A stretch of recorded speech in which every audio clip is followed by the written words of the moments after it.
Alright, Pixel fans, the heat is back on. The Pixel 10 series is creeping up fast, and while the first look might scream deja vu, don't be fooled. Under the hood, Google's making some smart moves. Now they're not exactly shouting about the upgrades, but they're there, and they actually matter. Let's start with something you use every day, unlocking your phone. But before the deep dive into the video, a quick reality check. Over 98% of you watching right now aren't subscribed. That's wild. Hitting that button doesn't just grow this channel, it genuinely keeps me motivated to keep digging, scripting, and dropping the best leaks and updates before anyone else. If you made it this far, chances are you're into it. So why not make it official?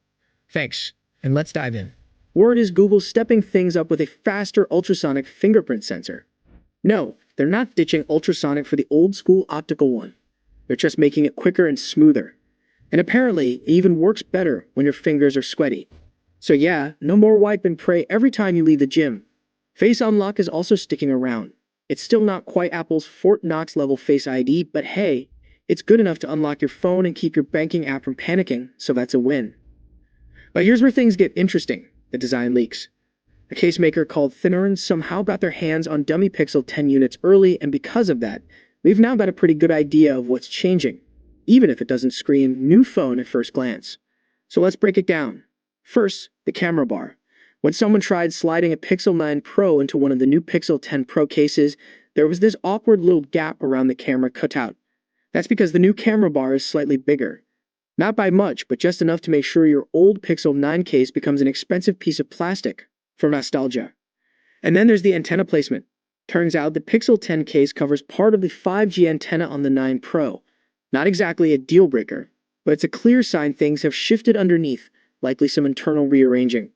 Speaking of which, check the bottom of the phone. That's also different. Now you've got two speaker cookouts instead of one and a sound tray. That's moving to the top. So yeah, it's not just a copy-paste refresh. There's a whole new internal layout happening here. So while the Pixel 10 might look similar in photos, it's shaping up to be one of those upgrades that doesn't shout for attention. It just quietly fixes the stuff that matters. Smarter fingerprint scanning, subtle design tweaks, and a cleaner layout. All the little things that make a phone feel just right in daily use. The big reveal is expected on August 20, and Google's not holding back. We're getting the Pixel 10, 10 Pro, a larger 10 Pro XL, and the long-awaited foldable, the Pixel 10 Pro Fold. It's going to be a stacked lineup, and honestly, it's shaping up to be Google's most practical Pixel refresh yet. So what do you think? Are these quiet but clever changes enough to get you to upgrade? Or are you holding out for something flashier? Drop your thoughts down below, and I'll catch you in the next one. Until then, take care.